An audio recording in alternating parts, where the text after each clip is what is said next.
Hi. So today I'm actually going to talk a little bit about decisions, and I'm going to use this book here as it's an excellent book actually.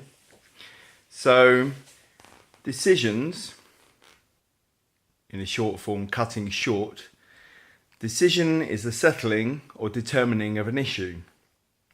Many people have difficulties with decisions.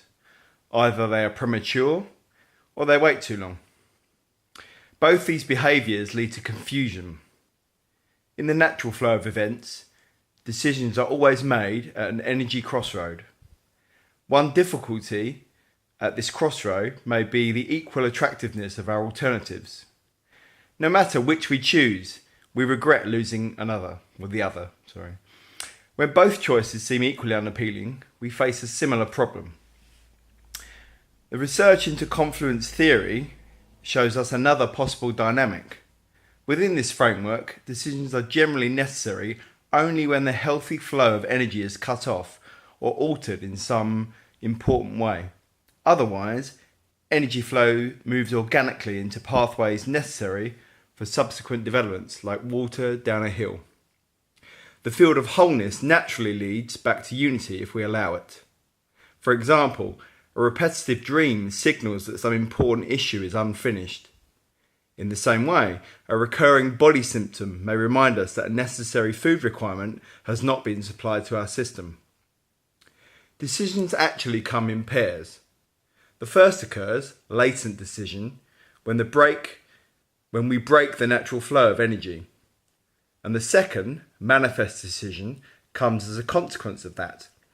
The primary or latent decision to control energy almost always comes at a point of energy build-up when we are frightened about an ensuing process.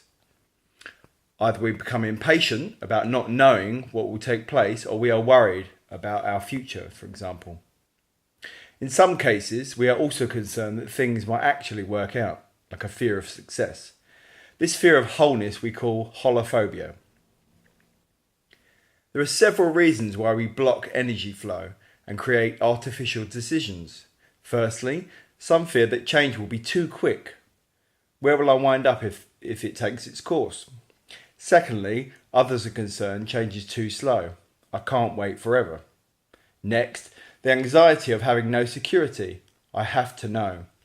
And lastly, many fear the simplicity and ease. Life will become boring. A typical statement of holophobia. Many people believe that refusing to make a decision is preferable to making one that might go wrong, or might be wrong. Not deciding, however, is a decision to remain stuck and frustrated. By making a decision not to confront important life issues, these individuals display a lack of trust in themselves that results in cutting off important learning opportunities. Many people have difficulty with decisions because in their childhood, their parents often decided for them. They lack experience with decision making and mistrust their abilities because their parents displayed no confidence in them. Not being allowed to decide according to our own rhythm twists our sense of reality as well. This same ever-changing reality requires us to use skills we haven't developed yet. In a sense, there are no decisions to be made when we are fully connected with healthy energy flow. At any given moment, there is only one energy process that flows naturally toward the appropriate priority. The hungry person eating a meal who suddenly shifts attention to an emergency situation is not actively deciding, but rather feels instantly that has to be done. Hesitation at this point becomes a primary decision. Organic decisions are not choices as such, but determinants we experience as we learn our progress from before this point. Determinants are next wave extensions of energy processes that show us what is necessary in our lives.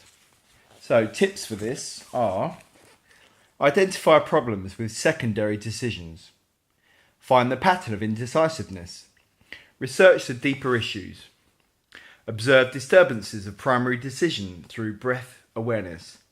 Where do you hold your breath or make extra efforts?